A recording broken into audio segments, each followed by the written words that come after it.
स- आज के दिन का कंसेप्ट देना है। तो मैं हाजिर हूँ संघ के लिए। तो आज हम सभी जानते हैं कि आज विश्व मैत्री दिन है, यानी मेत्ता डे। सारे बुद्धिस्ट वर्ल्ड में मैत्री दिन बहुत ही हर्ष उल्लास के साथ मनाया जाता है। करीब करीब 42 बौद्ध राष्ट्र है, इसमें मैत्री दिन तो बहुत ही अलग तरीके से मनाया जाता है। बुद्ध ने जो मेत्ता सूत्र बताया है, उस मेत्ता सूत्र से सारी विश्व को मैत्री के भाव में रंगाया रंगाया जाए, ऐसा ही सारे लोग प्रार्थना करते हैं। और आज के दिन विशेष ध्यान शिविर भी लगाए जाते हैं। तो ऐसे में आज का मैत्री दिन, इसका संबंध संबंध संघ से कैसा है, इसके बारे में हम बात करेंगे। हम सभी जानते हैं कि तथागत बुद्ध मैत्री के दुनिया के सबसे बड़े व्यक्ति थे, जिन्होंने मैत्री के ऊपर विश्व में हर एक इंसान के बीच में मैत्री का भाव कैसा विकसित हो, इसीलिए बहुत भरपूर कोशिश की। और उनके धम्म से ही ये सारी दुनिया जो है वो मैत्री के भाव में रंगी गई है। तो करने मेत्ता सूत्र की दो चार गाथाएं हैं, उसमें से मैं एक दो गाथाएं बताना चाहता हूँ। इसका संबंध सीधे संबंध संघ से कैसा है, ये भी, इसके ऊपर भी हम लोग चर्चा करेंगे। बुद्ध कहते हैं कि कर्णेय मत्त कुशलेनं यंतं संतं पदं अभिसेमेच्च सक्को उजूच सूजूच सुवचो जस्स मुदु अनतिमानी। इसका अर्थ है कि जो भी लोग शांति प्राप्त करना चाहते हैं, वैसे लोगों ने दूसरों का कल्याण करने के लिए अपने सारे जीवन को व्यतीत करना चाहिए। अपने मन में हर दिन वो ऐसी इच्छा व्यक्त करे कि मैं इस दुनिया के हर व्यक्ति का कल्याण ही करता रहूं, उसके साथ मैं मैत्री का भाव ही बढ़ाता रहूं। और वो अत्यंत सरल जीवन जिए, और उसकी वाणी सुंदर और मधुर हो, और वो विनीत हो, मतलब विनय का पालन करने वाला हो, और वो निराभिमानी हो, उसमें अहंकार का भाव कभी ना हो। दूसरे सूत्र में तथागत कहते हैं, संतु सच्चो कोच सुबरोच अप किंचो जो सल्ल हुकुवत्ती संतिन दियो च निपकोच अप गब्भो कुलेसु अनुर्गिद्धो।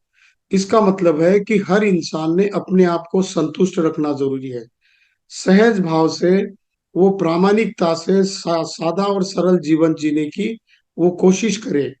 वो कोई भी गलत चीज से या वो बुरे कृत्य से अपने आप को बचाए, और शांति बनाए रखने के लिए अपने इंद्रियों का संयम करे। ऐसा व्यक्ति जो प्रज्ञावान, चतुर, धीर गंभीर और अपने फैमिली के प्रति अनासक्त हो सकता है।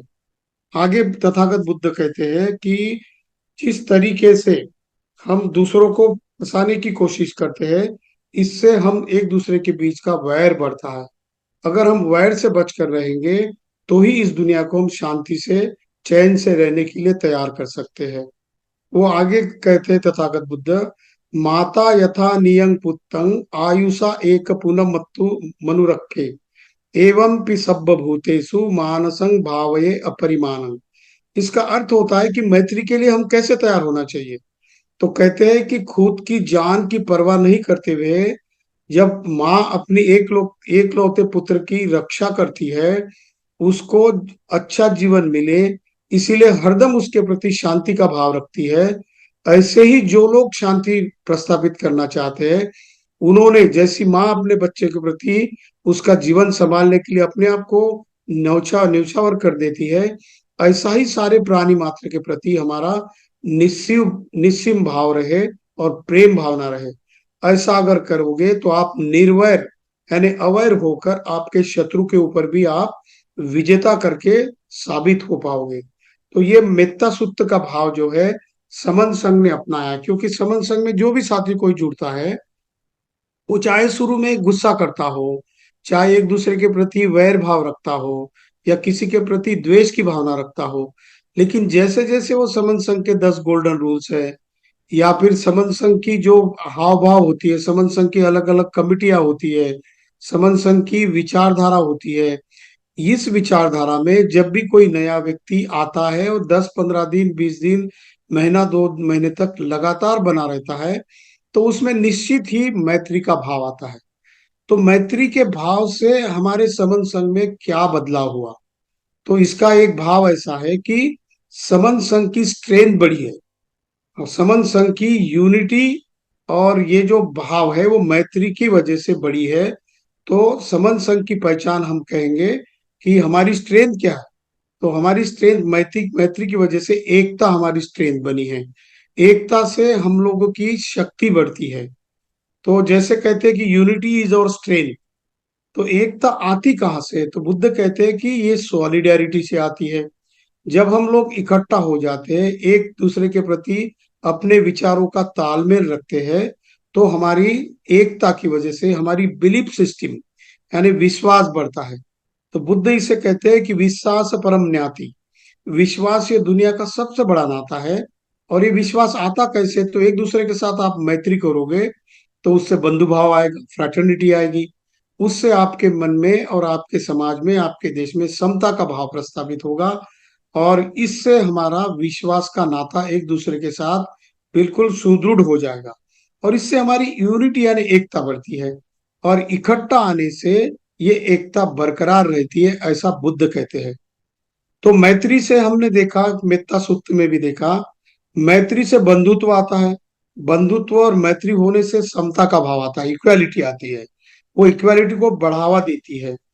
और ये चार पांच गुण जो है हमारे, मैत्री, करुणा, मुदिता और उपेक्षा, ये भाव मैत्री के आने से ही आते हैं।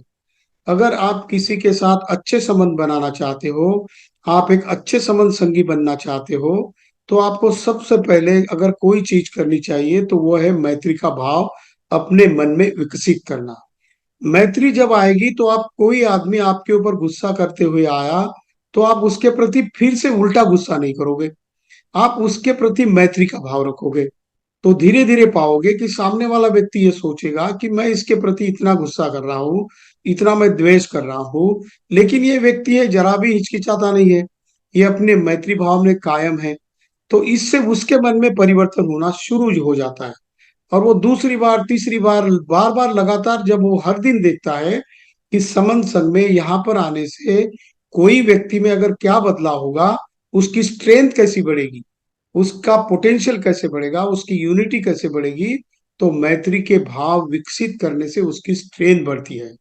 और इतने सारे संगठनों के बारे में हम लोग हर दिन सोचते हैं कि 29 लाख संगठन है रजिस्टर, उसमें 4 साढ़े 4 लाख संगठन एक्टिव है, लेकिन वो एक दूसरे के साथ मैत्री का भाव नहीं रखने की वजह से ही उनके बीच में बंधुत्व का भाव विकसित नहीं होता।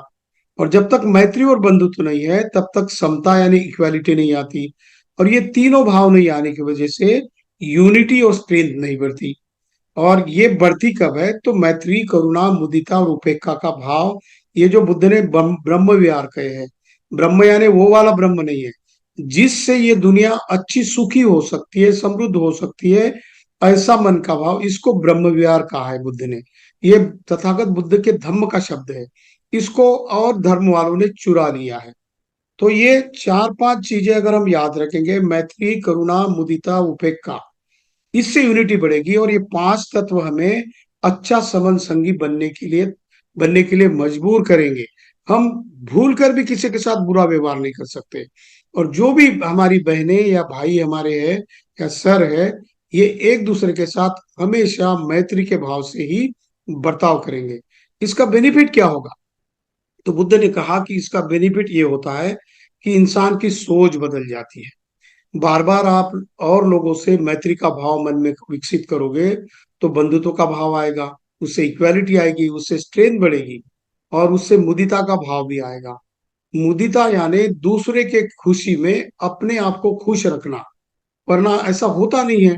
बहुत बार हम लोग ऐसे देखते हैं कि किसी गेम्स में, स्पोर्ट्स में, एग्जाम्स में या क्लास में हम देखते हैं कि कोई मेरे पिछले सेमेस्टर में मुझसे कम मार्क्स मिलाने वाला अगर इससे इस सेमेस्टर में मुझसे ज्यादा मार्क्स लिया हो, तो हम उसके साथ मैत्री का भाव नहीं रखते, मुदिता नहीं रखते उसके साथ, उसके आनंद में हम लोग आनंद नहीं मनाते। हम लोग उसके प्रति द्वेष का भाव रखते हैं कि अरे ये कैसा हो गया। और खासकर ये लोग जरा, अगर अगर ये लोग निचले जाति के उस सिस्टम में कि अछूत लोग है, SC ST OBC है, इसमें तो जो द्वेष का भाव बहुत पराकोटि पर होता है, ऊंचाई पर होता है। वो देखता तिल मिला जाता है, इसका क्या करूं और क्या नहीं करूं, ऐसा भाव उसके मन में आता है। इसीलिए जो समन लोग है, कम से कम शुरू में समन लोगों के साथ ही मैत्री का भाव विकसित करें। इससे हमारा बंधुत्व बढ़ेगा, हमारी क्षमता बढ़ जाएगी और हम लोग एक दूसरे के साथ यूनिटी में रहेंगे, और ये यूनिटी ही हमारी स्ट्रेंथ है, ऐसा बुद्ध कहते हैं। बुद्ध ने कहा कि इसके लिए करना क्या है, तो हम लोगों को इकट्ठा आना पड़ेगा। जैसे कि हम अभी 12, 13, 14 और 15 अगस्त को नागपुर में एक बहुत ऐतिहासिक संगीति करने वाले हैं। ये संगीति हटके इसलिए है क्योंकि अब तक समन संघ के सभी भाइयों और बहनों ने अपने आप के बीच में मैत्री का भाव विकसित करने की कोशिश की है। हम एक दूसरे के प्रति द्वेष का भाव निकालकर मैत्री, करुणा, मुदिता, प्रेम, ये अवैर विकसित करने की कोशिश करते हैं। लेकिन अब हम एक स्टेप आगे जा चुके हैं, जो कि करीब करीब 4.5 लाख संगठनों में नहीं के बराबर है। कुछ संगठनों में तो है, जरूर है, क्योंकि उनके ताकत से ही हम लोग आज आज तक यहाँ पर आए हैं। लेकिन वो बार बार ये मैत्री का भाव विकसित नहीं करते हैं। इस वजह से ये होगा कि जो 14 अगस्त को जो हमारी करीब करीब 100 संगठनों वालों के साथ जो हमारी संगीति होगी, उस संगीति में हम लोग उनसे एक स्टेप अहेड कैसे होंगे, आगे कैसे होंगे, तो हम उनको मैत्री का भाव रखेंगे उनके साथ। हम उनको रिक्वेस्ट भी करने वाले हैं कि देखो भाई, हम लोग 2-2.5 साल से हम लोग एक दूसरे के प्रति मैत्री का भाव विकसित करने से हमारी यूनिटी बहुत स्ट्रांग हो गई है। ऐसा नहीं कि हमारे बीच में कुछ लोग आते नहीं, बहुत सारे ऐसे लोग आते हैं कि जिनके मन में वैर भाव भी होता है, द्वेष की भावना भी होती है, गुस्सा भी होता है। लेकिन वो इंसान, भाई या बहन, जब हमारे साथ लगातार जुड़ा रहता है, तब धीरे धीरे उसके मन का भाव कम होते हुए मैत्री का भाव विकसित होने लगता है। तो बुद्ध इसको कहते हैं कि थोक थोको खने खने रजत कारवसतंग। जैसा सुनार सोने को गर्म करते उससे थोड़ा थोड़ा सोना, सोने का मैल निकालता है, और धीरे धीरे वो 24 कैरेट वाला सोना, प्योर सोना तैयार करता है। बुद्ध कहते हैं कि मैत्री का भाव ऐसे ही सारे गुणों को बिल्कुल प्योर 24 कैरेट वाला बनाता है। तो हमारा जो पैमाना जो है, कौन आदमी कितना अच्छा है, इसका मेजरमेंट ही मैत्री के भाव से होता है, ऐसा बुद्ध का कहना है। जब महापरिनिब्बाण सूत्र में और आनंद के साथ बहुत बार तथागत का संपर्क हुआ, जब आनंद तो अर्हत नहीं था, क्योंकि आनंद को ज्यादा मेडिटेशन करने की, विपश्यना करने की, कसीना मेडिटेशन और मेत्ता भावना की मेडिटेशन करने का चांस ही नहीं होता था, क्योंकि लगातार वो बुद्ध के पीछे पीछे छाव की तरह खड़ा रहता था। बुद्ध की सारी दिन रात केयर करता था। बुद्ध के सोने के बाद वो सोता था और बुद्ध के उठने से पहले वो उठता था। वो इसीलिए बुद्ध की केयर करता था कि वो जानता था कि बुद्ध दुनिया के सबसे बड़े मेत्ता सूत्र पालन करने वाले, सबसे बड़े मैत्री मैत्री करने वाले व्यक्ति है। तो इनके लिए मैं अपना सारा जीवन व्यतीत करूं। तो आनंद को ये बात, मैत्री की भाव जब तक अर्हत नहीं हुआ तो अपने अंदर से समझ में नहीं आई। तो पूछता है भगवंत से कि भगवंत, ये आप बार बार मैत्री के बारे में कहते हो, बार बार मैत्री का जिक्र करते हो, तो मैं तो समझता हूँ कि तथागत का धम्म आधा मैत्री है। तो बुद्ध कहते हैं कि आनंद, ऐसा ना कहो।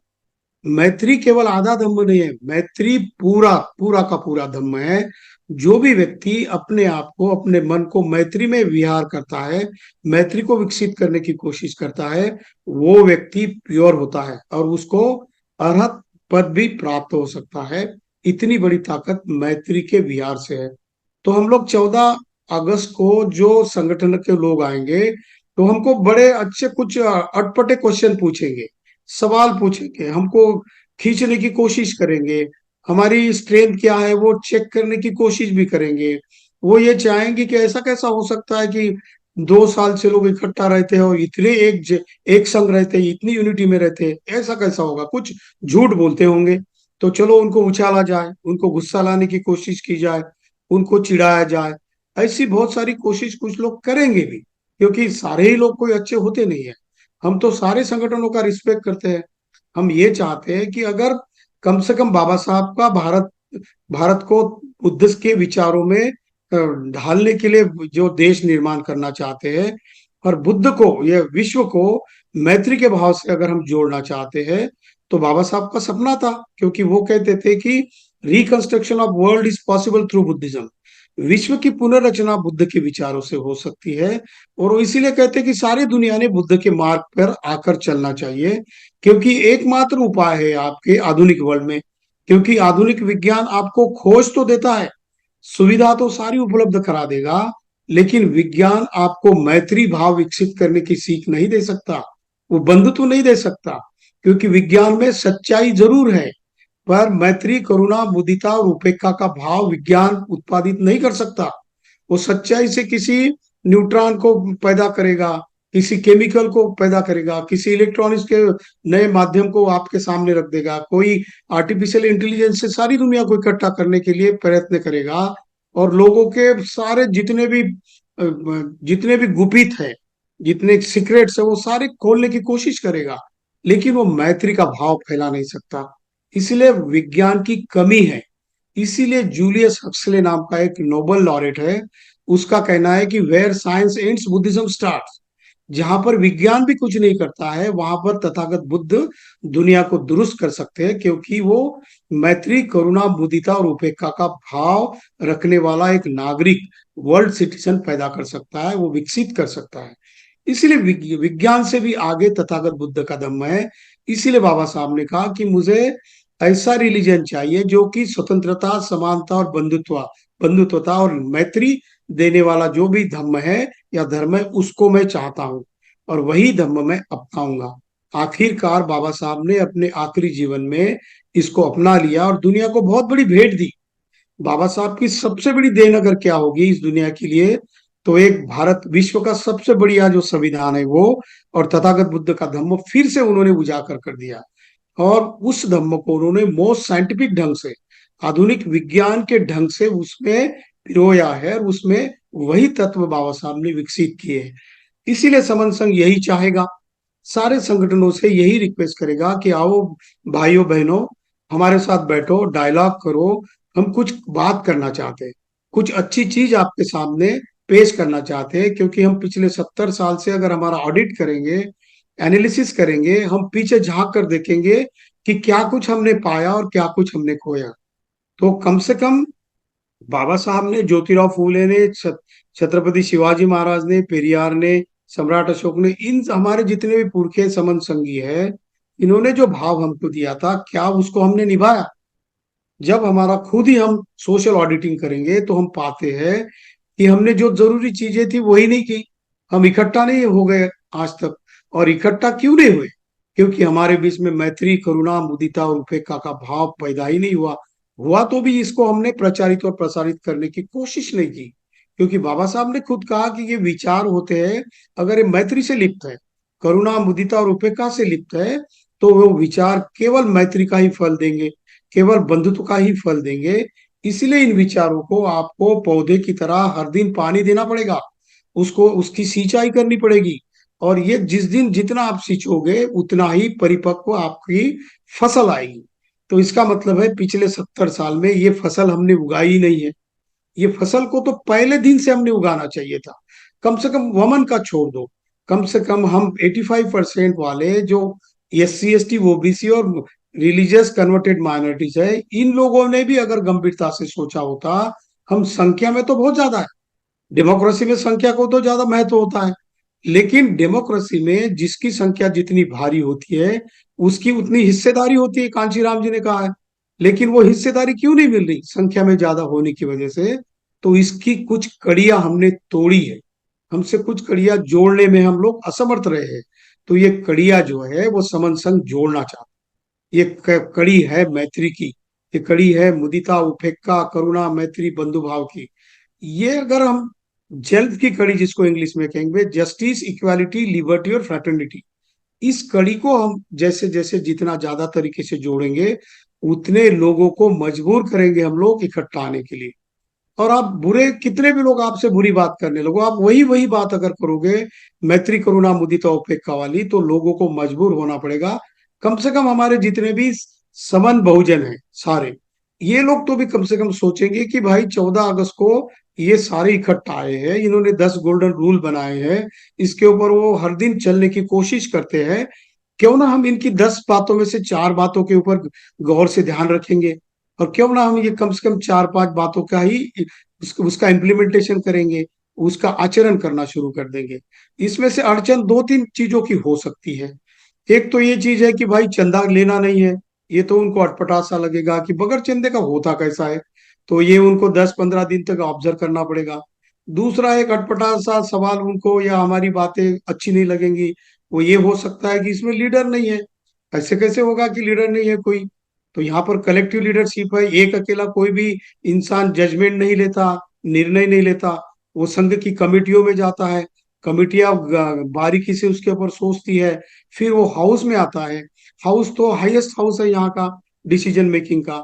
अगर किसी एक इंसान का, एक हमारे समन संघी का विचार अच्छा भी हो, लेकिन वो बहुमत से पारित नहीं हो, तो हम अगले इसमें कोशिश करेंगे कि अगले हाउस में इसमें लाने की कोशिश करेंगे। लेकिन वो मैत्री का भाव ही विकसित रखेंगे एक दूसरे के प्रति। हम वैर भाव से दूसरे के प्रति कभी भी सोचेंगे नहीं।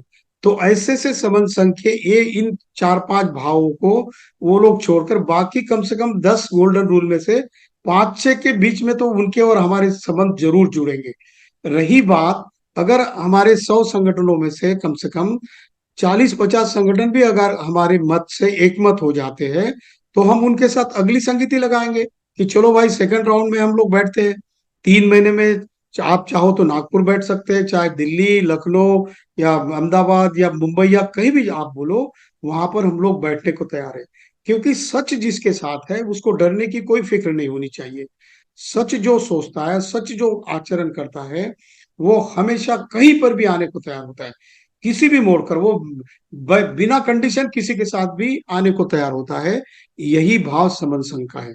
हम लोग 14 अगस्त को उन सारी संगठनों के साथ इसी मुद्दे पर बात करेंगे। हमारे 10 गोल्डन रूल पे बात होगी। हम ये भी कहेंगे कि बाबा साहब ने जो संगीति लगाई थी, जो धम्म दीक्षा का प्रोग्राम लगाया था, वो नागपुर को ही क्यों चुना? क्योंकि नागपुर के नाग लोगों की भूमि है। जैसे कि बुद्ध की गाथाओं में हम पाते हैं कि लंका जम्बूद्वीपे तिदस पूर्वरे नागलोके चतुपे। इसका मतलब है लंका हो श्रीलंका, या तिदस पूर्वर नाम का एक प्रांत था वो। और नाग लोग खासकर नागपुर के इर्द गिर्द सारे भारत में ही थे। तो इसीलिए नाग लोगों ने थूपे यानी स्तूप, स्तूप को थूप बोला जाता है पाली में। तो नाग लोगों ने तथागत बुद्ध के सम्राट अशोक के कहने पर 84,000 स्तूप बनाए थे। इसीलिए नागलोके चतुपे। तो ये नाग लोगों की भूमि नागपुर है, ये पता चला बाबा साहब को। तो इसीलिए बाबा साहब ने नागपुर को यहाँ पर धम्म दीक्षा के लिए चुना। और परिणाम भी हुआ कि पिछले करीब 60-70 साल से नागपुर के और वहां के इर्द गिर्द के लोग धम्म का बहुत अच्छी तरीके से आचरण भी करते। इसीलिए नागपुर की जगह को हमने भी, समन संघ ने भी यहाँ पर इकट्ठा होने की सोचा है और संगठनों के साथ। तो ये वन स्टेप हम लोग अहेड है, इसीलिए हमारी स्ट्रेंथ बनी हुई है। हमारी बहुत सारी स्ट्रेंथ भी है। दूसरी स्ट्रेंथ क्या है हमारी? तो हमारे मन में एक दूसरे के प्रति आदर का भाव विकसित हो चुका है।